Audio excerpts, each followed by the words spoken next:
All right. Hello, everybody. Welcome to the Eros Revolution podcast. It is Monday, September 8th. Ba-boom, boom, boom, ba-boom, ba-boom, boom. Here for your Eros news, world through the lens of Eros. So today we have a bunch of new You have to say topics. like, I'm Maya, I'm Maya, and I'm Eli, and this is Eli Black. And and we're this here. is Eros Revolution podcast. Like that. Thanks, Eli. So, we are going to be having a great discussion today on several topics of news and trends and different things that are talked about widely in the cultural sphere. And so, to start, we will have our first article brought up. Let's see what we got. So this article I found in the Atlantic, and you can see that the headline, Fewer Sex Partners Means a Happier Marriage. And essentially what they found out was, if you scroll down a little bit, is that I believe it was one partner, so six or less, or what was the number? I think it's just one, right? Um, Here you go. Yeah, right there. You can just leave it right there. A little higher. A little higher. Yeah. Okay. So the lowest odds of marital happiness, right? 13 percentage points lower than the one partner women belong to women who had 6 to 10 sexual partners in their lives. So here, page up a little bit so everyone can see the whole paragraph there. Great. So the people who only slept with their spouses, one partner, okay, are the most likely to report being in a quote, very happy marriage. Okay. It makes you wonder a little bit. Now, before we go any further, we should say that just in terms of the philosophy of Eros, it doesn't place a value judgment on married or unmarried or anything like that, right? The whole notion is people should find out, should ask themselves, be an inquiry about what are their goals? What is it that you want? Where do you want to go? And what we often find, what erotic philosophy has taught me, and what we often find when we talk to people is that people's notions of what the map is to get from point A to point B aren't always congruent, right? So people often say, I want to do X so that I can have Y. And so the means that people choose to get where they want to go, and you can kind of look at the culture as far as divorce rates and everything. The map to get there that we've been given isn't necessarily what seems to necessarily work for most people, is how it looks, right? So is it effective? That's one of the main questions that Eros looks at. So back to this question, right? The lowest odds of marital happiness, right? 13 percentage points lower than the one partner women belong to women who had sex with 6 to 10 partners.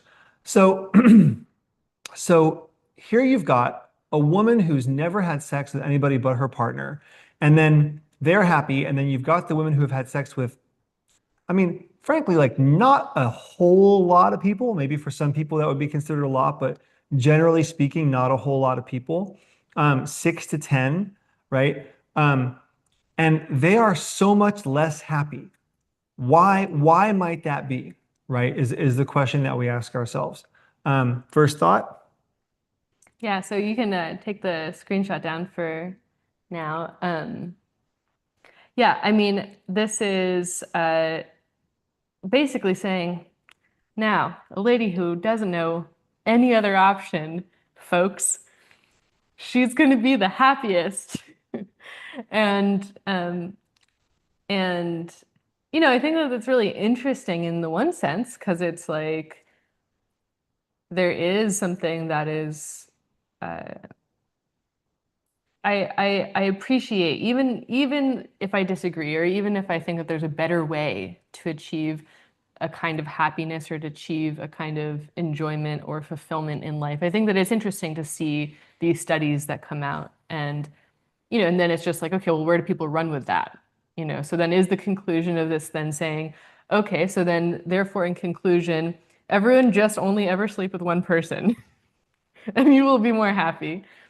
And I don't think that that is the conclusion as a culture that we want to get to, because ultimately that just is saying ignorance is bliss, and ignorance is and lack of experience is what will lead you to fulfillment.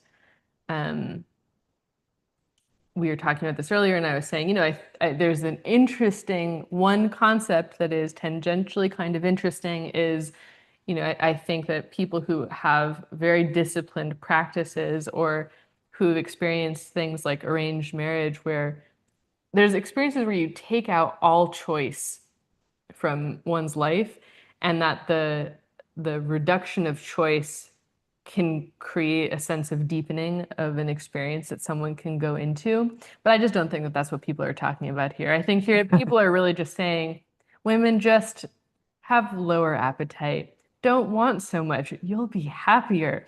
And that's the message that is trying to be communicated. And I think that that is an incorrect narrative and an incorrect path to a woman's true fulfillment and true happiness. I think you're hitting on something really important about liberation. And there's this notion in Eros that's like, do whatever you want, but you need to have tasted, you need to have actually gotten free before you put handcuffs on.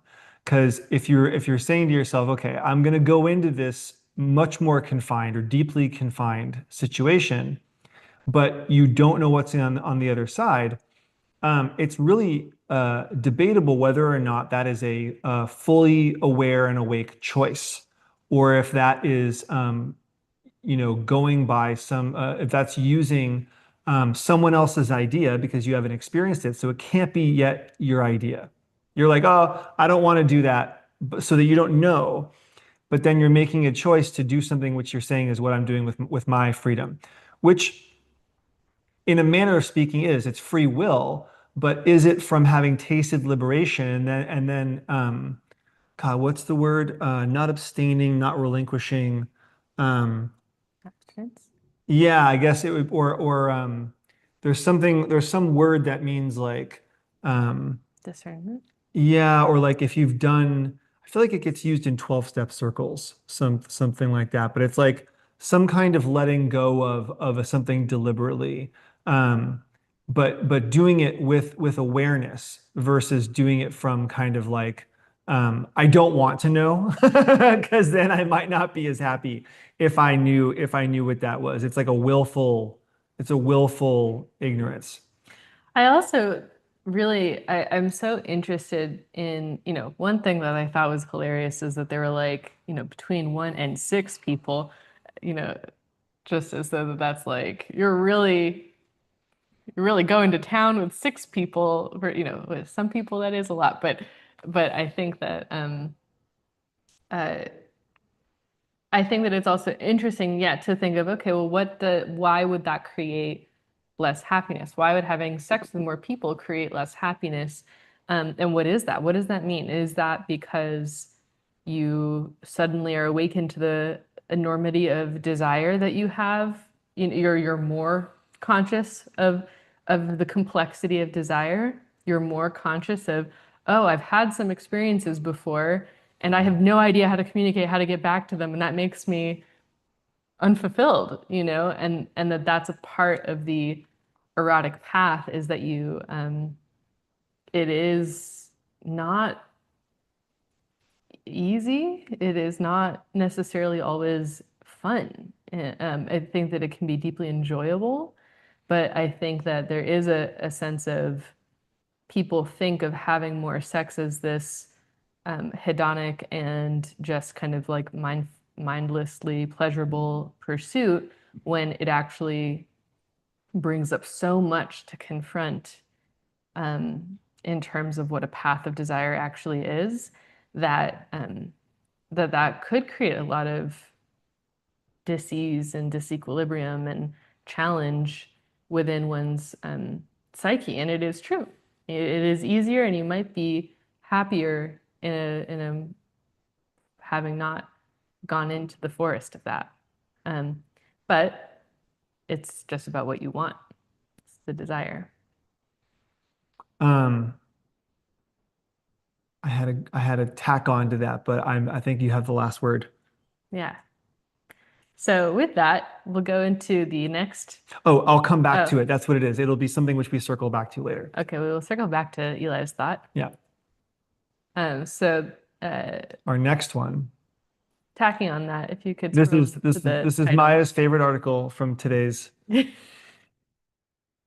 Sex is good for women's brains, says Huge science. shocker. We didn't know. We weren't sure. Listen, science does not know about a lot of these things because it really is on the back foot of studying anything that has to do with our sexuality. Um, but this one did. It was a study that found certain regions of the brain are more developed in women who have more sex. And so I think that this is a fascinating field of research. You could stop the screen share now. It's a great study, and we'll post it in the chat. But yeah, the I think that this and it is a lot of what the researchers have found with studying orgasmic meditation as well, which is that indeed um, when people are actively engaged in sexual activity, I've also seen research that older people who have more sex have like less dementia and have better facilities in general in terms of recall and all of these different things.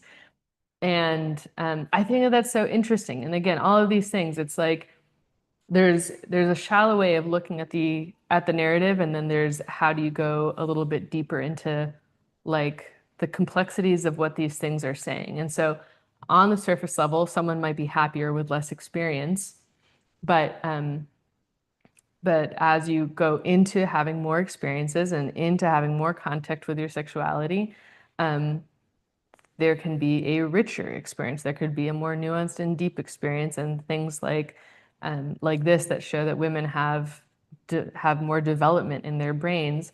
And I think that a lot of that has to do with your ability to be conscious in higher states of arousal. Hmm.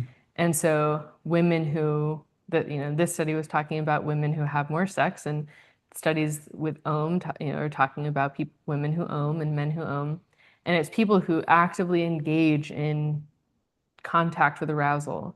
And in it's a specifically like conscious contact with arousal, and how do you be as conscious and have your attention strengthened in the state of arousal, and then imagining what that does to the brain and the ways that that actually improves cognitive facility and improves your ability to make decisions in all higher states of arousal, not just sexual. Sexual is probably like one of Mm. the most high states of arousal that can be easily, it might be a little bit harder to just scare yourself all the time, but it's easily transferable. So you learning how to have consciousness in the high state of arousal of sexual arousal is very transferable to then you going into a scary, you're about to give a work presentation and you're super nervous, but you can suddenly transfer this practice of having practiced how to be conscious and how to be relaxed, how to be steady in one state of arousal, and you can transfer it into another. And I think that that is why these studies are showing that people who have more sex or people who practice orgasmic meditation have bigger brains, better attention, better ability for decision making in these things. I always think when I saw this study, I think of the ACEs research that's been done on adverse childhood experiences, which is sort of how they determine like someone's basically kind of like your childhood trauma rating. Um, and because what it makes me think of is like, one of the things we know about, having sex is that it tends to activate the parasympathetic nervous system, right? You get you sort of have to relax in order to sink in and enjoy that experience. As a women, who knows if they're having penetrative sex or non-penetrative sex or what kind of sex they're having, but ostensibly, like when we're in connection with another person, skin is rubbing together, there's oxytocin being released, there's all of these like tend and befriend hormones and neurotransmitters and everything circulating around. And unless you get into a relaxed state as a person, you can't really like process your feelings. You can't really like um, uh, you can't really digest your day if you're in a constant state of not arousal but vigilance, right? That's something which we talk about during oming in the Om training, in the Intro to Om class, and in the various Om practice offerings we have on the Eros platform. One of the things we talk about a lot is this notion of vigilance or hypervigilance, which has been studied quite a bit and could use a lot more. But with women, it's what creates what we also call tumescence, which is this kind of background irritation and swelling feeling. Well, you're not going to get tumescence to recede. It's got to go somewhere. And one of the things about tumescence is that it kind of relies on people being in a reactive state in order to stick around, in order to, like, reactivity in the mind sort of feeds on itself. And that feeling of kind of having like discomfort or like smoggy body or like just not feeling like you can relax in your body, all of that is just in for short on this podcast, but all of that is kind of a symptom of being in a tense, kind of anxious or like background vigilant state. And so when I look at something like ACE's study, which says, okay, people whose nervous systems get really kind of locked in some way as a youngster, and then, oh, interesting how those people experience various developmental difficulties and things like that in the brain science, and then, oh, look at that, women who are more sexually active, who experience a relaxed, out of control state, ostensibly, more often have more brain development. That seems like, 1 + 1 is still 2. Like that seems like a pretty straightforward equation to me. Yeah.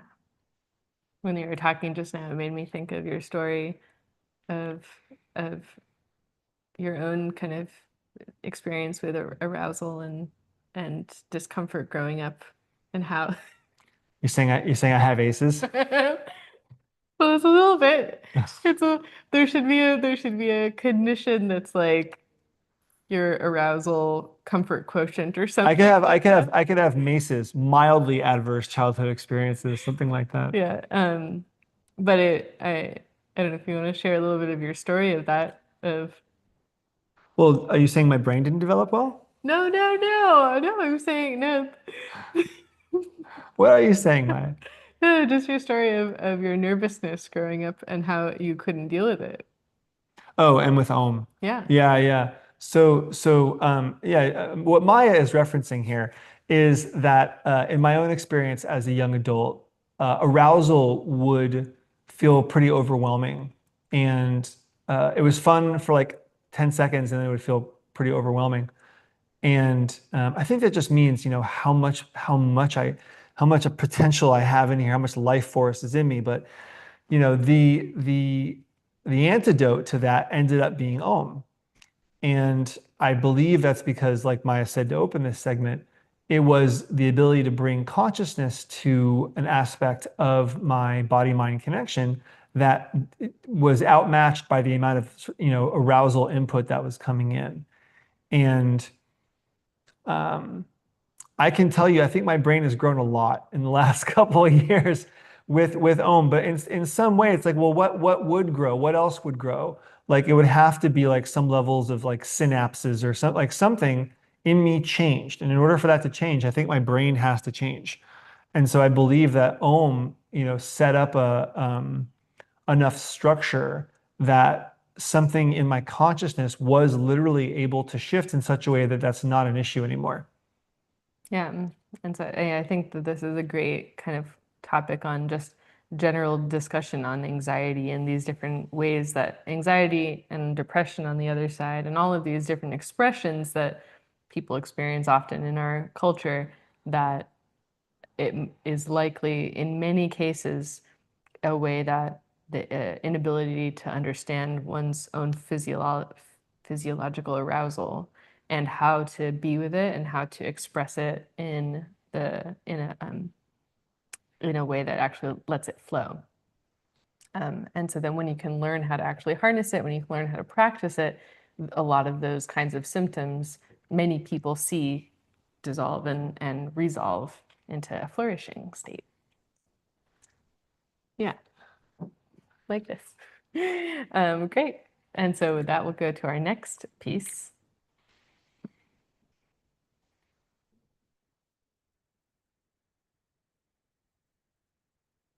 Now, on the other side. So if that first side was kind of maybe a little bit more in the purity culture side of things, a little bit often more associated with conservatives or religious segments of the culture that talk about not having as much sex. This is a way that that same kind of ethos has been picked up only more on the left side and spiritual communities that you often see post on Facebook and on Instagram, things that read like this. Sexual energy exchange. What is the real cost of intercourse? As opposed to the regular cost, which we are all familiar with the costs. Now it's what's the real cost. We're going to find out what's the additional. So, okay, so in here, yeah, I mean, let's just look at this table of context. How long does it take to dispel sexual energy? Does sex lower vibration? You can also sexually transmit spirits. What influences sexual energy exchange? And so on and so forth. And so this is STDs or what again, Maya? Sexually transmitted demons.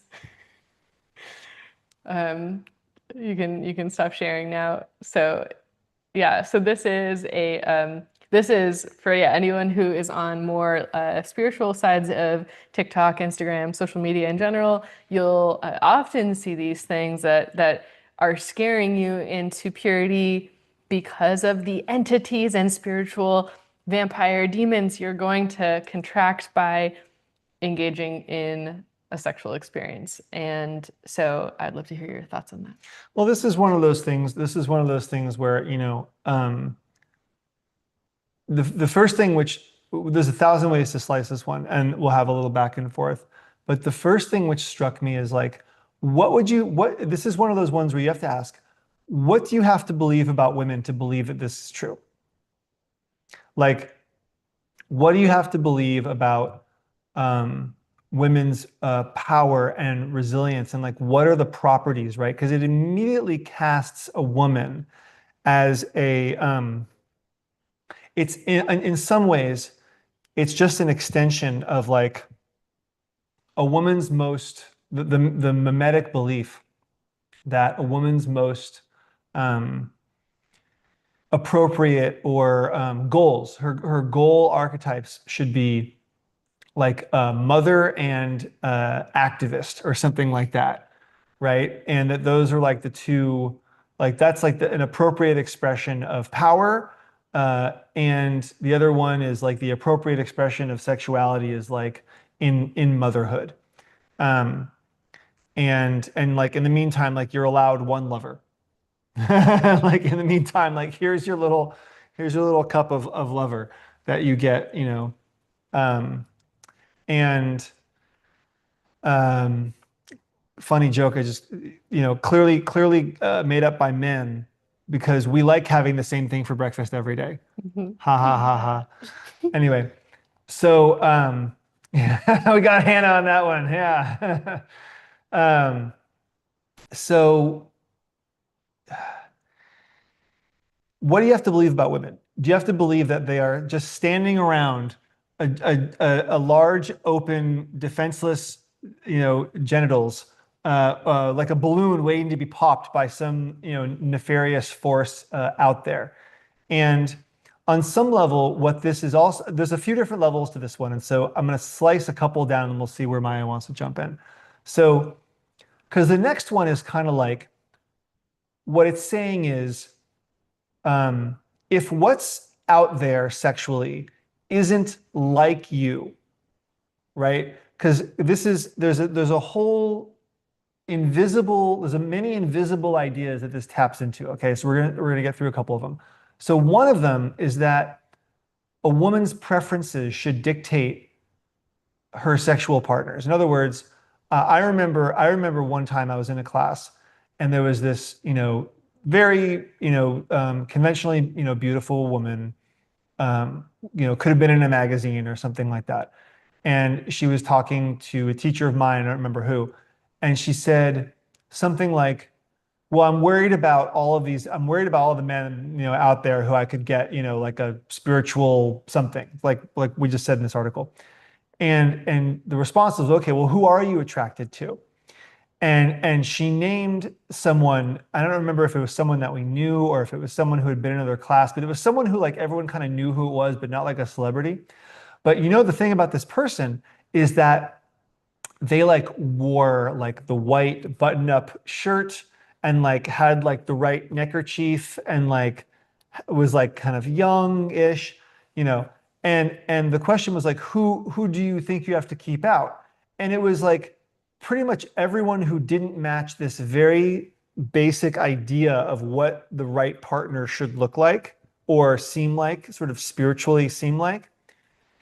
And the answer was sort of like the answer was this very beautiful threading of some version of like the person you think to this woman, the person you think is the most spiritually pure is actually, frankly, one of the least spiritually pure people that this person has like, comes across on a regular basis. But because they have a certain appearance of spiritual, it satisfies a certain set of criteria which allows vigilance to relax in a person. And again, that's not good or bad.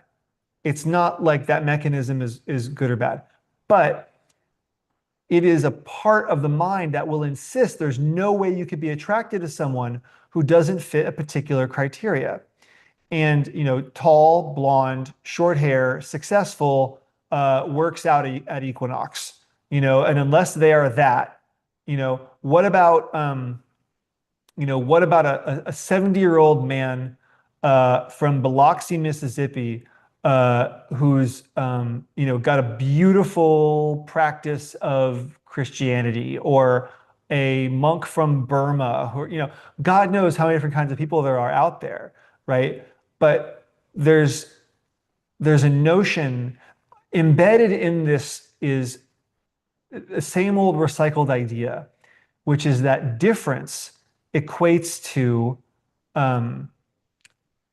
it's reinforcing the notion that difference is what's the word I'm looking for? Like danger, or just kind of frankly, just like lets women off the hook for like from like allowing their bodies to guide them towards things they would want to be guided towards, right? Because if women didn't want to have sex with these supposed entity people, you wouldn't need this warning, right? That's kind of the pun. That's kind of the punchline. Is like, hey, you see that like kind of dark and dangerous looking dude over there? He's got entities that are going to come and get you. Hey, that person who like is kind of edgy for you to be interested in. If your friends are with you and you went up to them or had sex with them, you'd have to do it kind of in secret. Like that's going to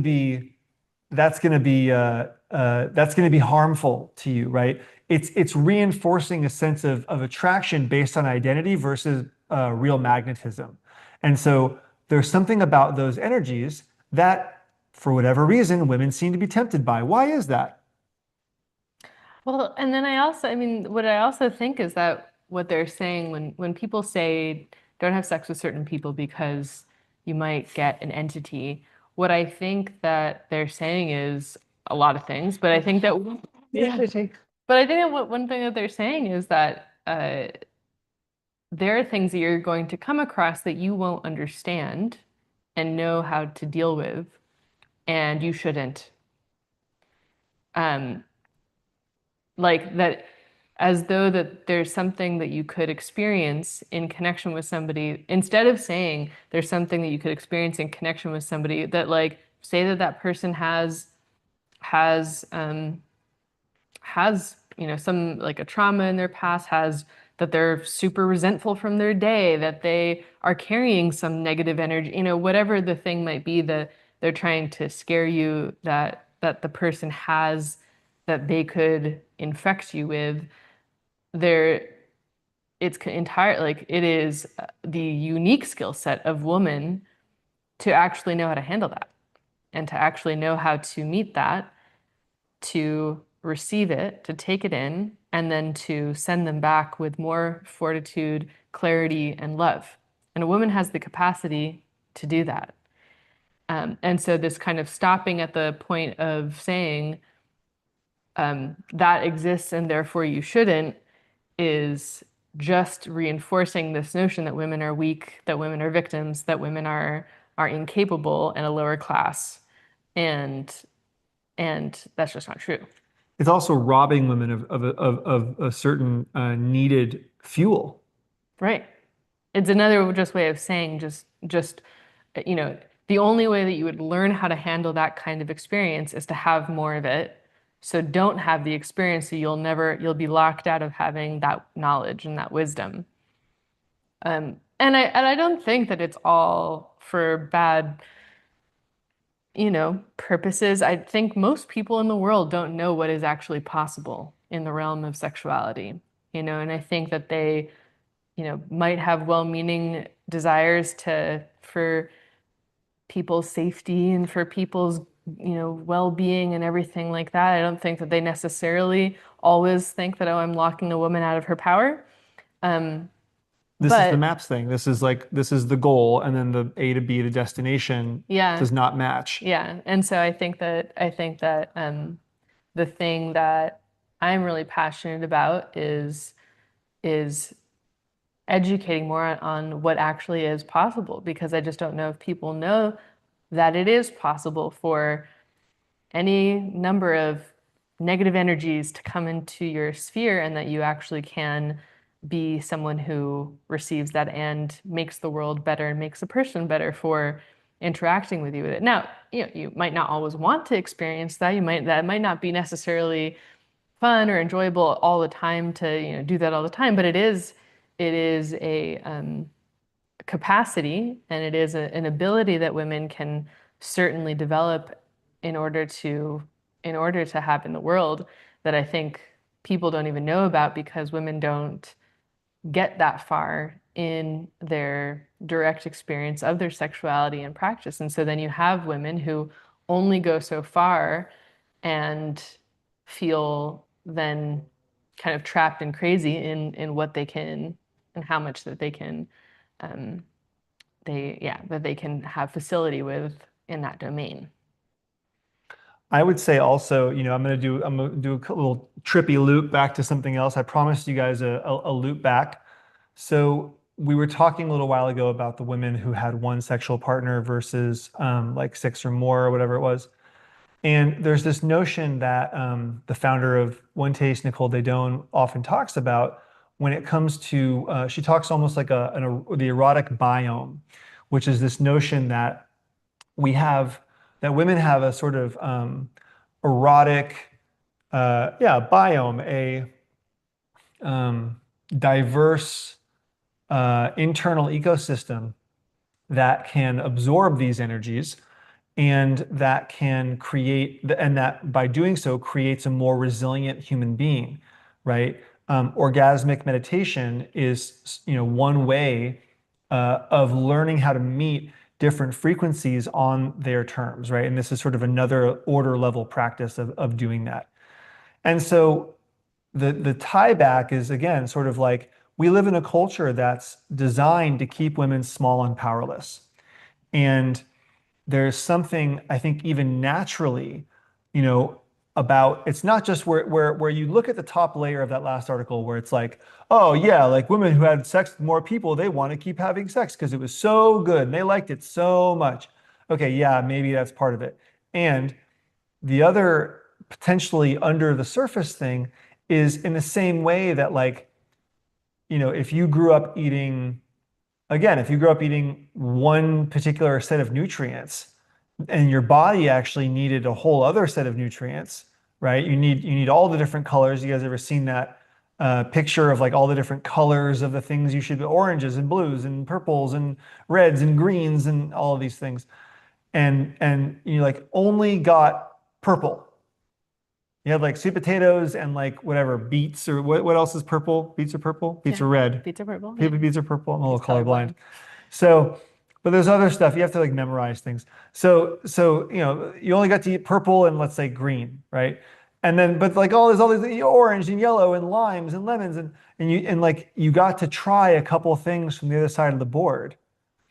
And your body is literally going to be like, I need vitamin C. I mean, this isn't even just hypothetical. This is one of the examples that we use often talking about Eros with people, is that literally, back in the, I don't know if it was the 1700s when this was invented. I did a paper on this once, but, you know, they had to figure out the hard way that people got scurvy if they didn't have vitamin C. And there aren't, it's not like vitamin C sources are super plentiful in the middle of the ocean. And so they were dying by the droves on ships.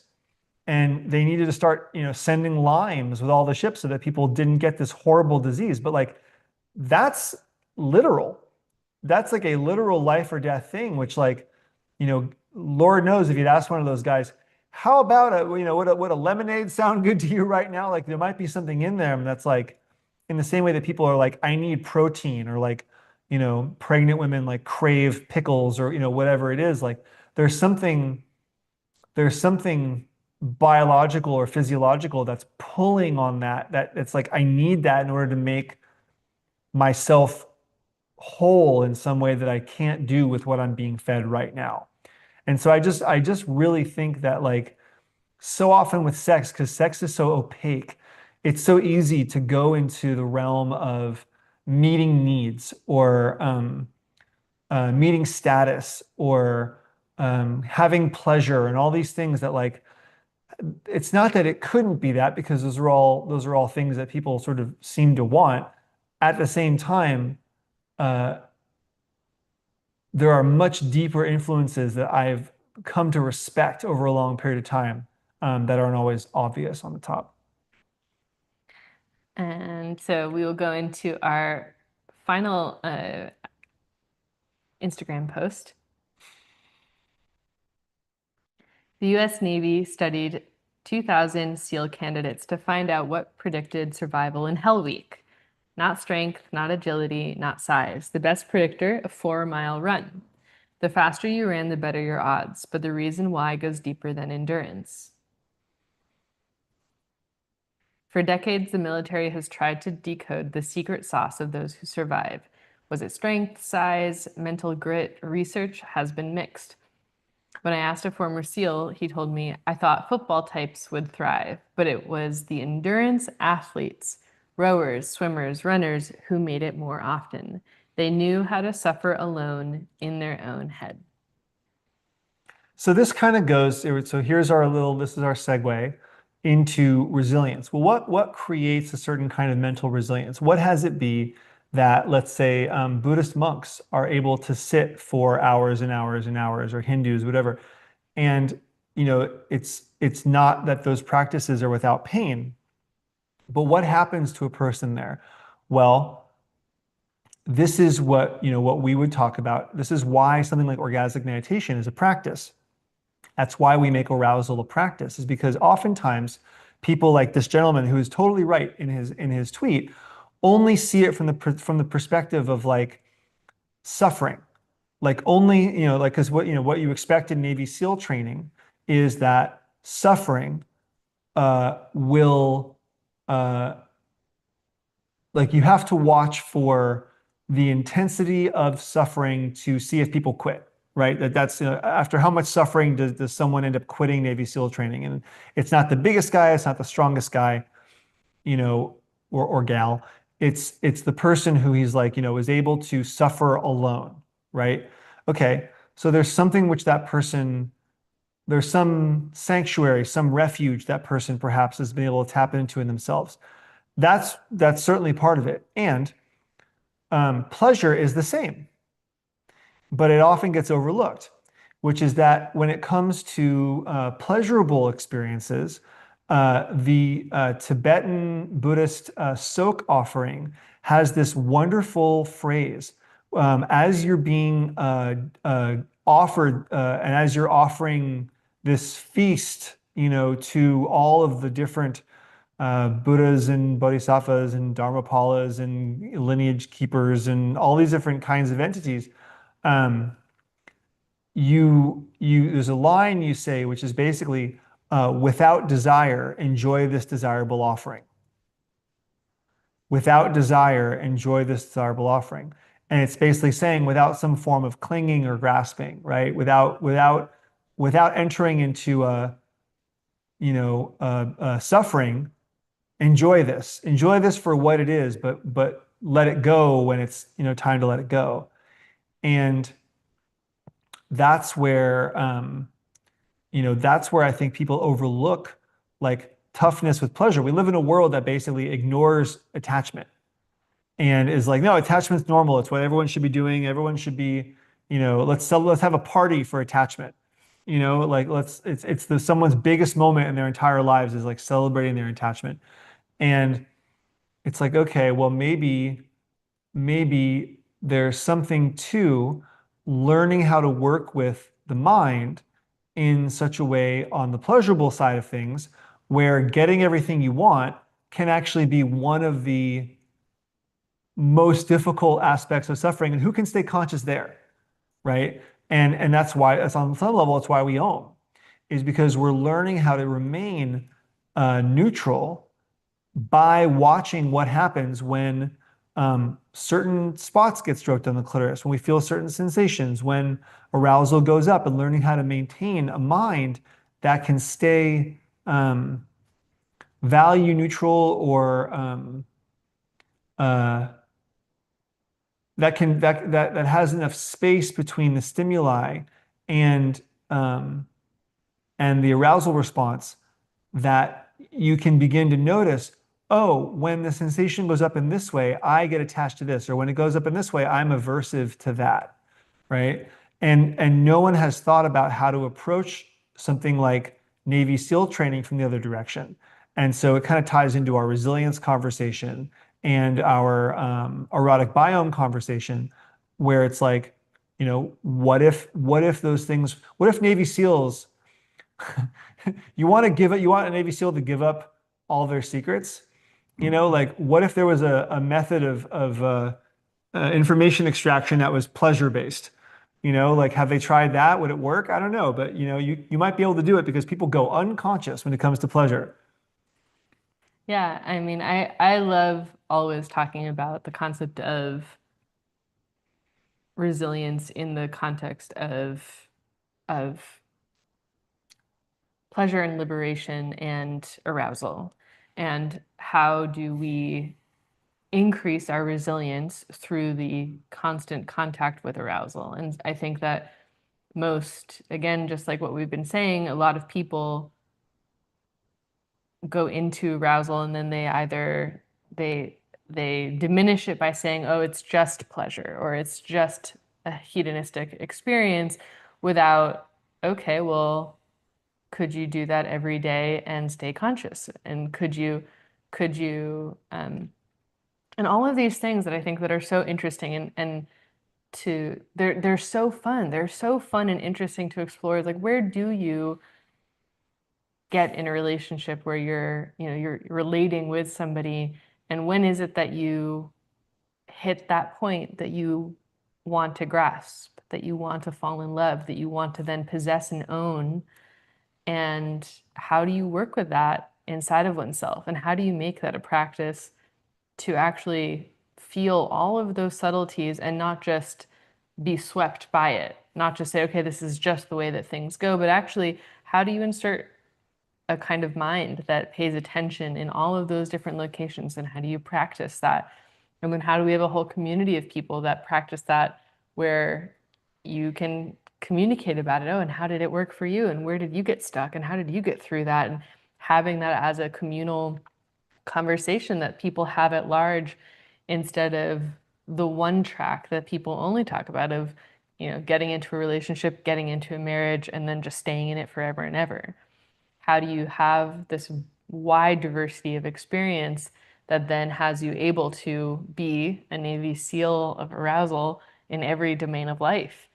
And that the level of resilience, I can say, for women who actively engage in that, who really, really seek to find those answers.